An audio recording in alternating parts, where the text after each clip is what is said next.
ស្ត្រីវ័យក្តាមម្នាក់នេះទើបតែភ្ញាក់ពីគេងក៏ត្រូវភ័យស្លន់ស្លោនឹងទស្សនវិជ្ជាចំពោះមុខនាងមិនចាំទាល់តែសោះថាមានរឿងអ្វីកើតឡើងពេលនោះបរិសប្លែកមុខម្នាក់បានដើរចូលមកជីងហៃស្រាប់តែយល់ច្បាស់ពីអ្វីៗគ្រប់យ៉ាងនាងប្រាប់ឲ្យបរិសនោះបំភ្លេចរឿងដែលទើបតែកើតឡើងបើមិនដូច្នោះទេនាងនឹងមិនលើកលែងឲ្យគេជាដាច់ខាតនិយាយរួចជីងហៃក៏ស្លៀកពាក់ហើយចាកចេញពីទីនោះភ្លាម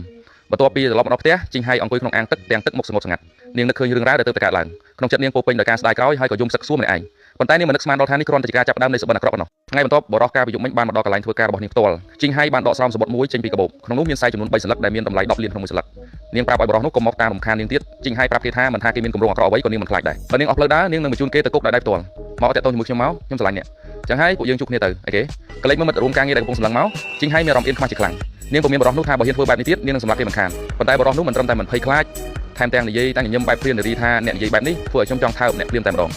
ឃើញច្បាស់ណាស់ថាបរិសម្នាក់នេះមិនព្រមលែងនាងងាយៗឡើយថ្ងៃបន្ទាប់បរិសនោះបានទូរស័ព្ទមកម្ដងទៀតគេប្រាប់ឲ្យនាងទៅជួបនៅសន្តាគារភ្លាមជីងហៃបានបដិសេធយ៉ាងដាច់អហង្ការប៉ុន្តែមួយសន្ទុះក្រោយមកបរិសនោះបានផ្ញើរូបថតប្រមាណសន្លឹកមកឲ្យនាងជីងហៃភ័យស្លន់ស្លោហូតយកដៃខ្ទប់មាត់ដោយគ្មានជំរឿនាងក៏ត្រូវទៅតាមការណាត់គ្រាន់តែចូលដល់បន្ទប់ភ្លាមនាងក៏ទះកំភ្លៀងបរិសនោះមួយកំហឹងប៉ុន្តែបរិសនោះមិនខឹងឡើយថែមទាំងចាក់ស្រាក្រហមឲ្យនាងទៀតជីងហៃទទួលកែវស្រារួចជះទៅលើមុខបរិសនោះចំបន្ទាប់មកនាងក៏គម្រាមគេថាបើហ៊ានបញ្ចេញរូបថតទាំងនេះនាងនឹងឲ្យគេដេកគុកអស់មួយជីវិត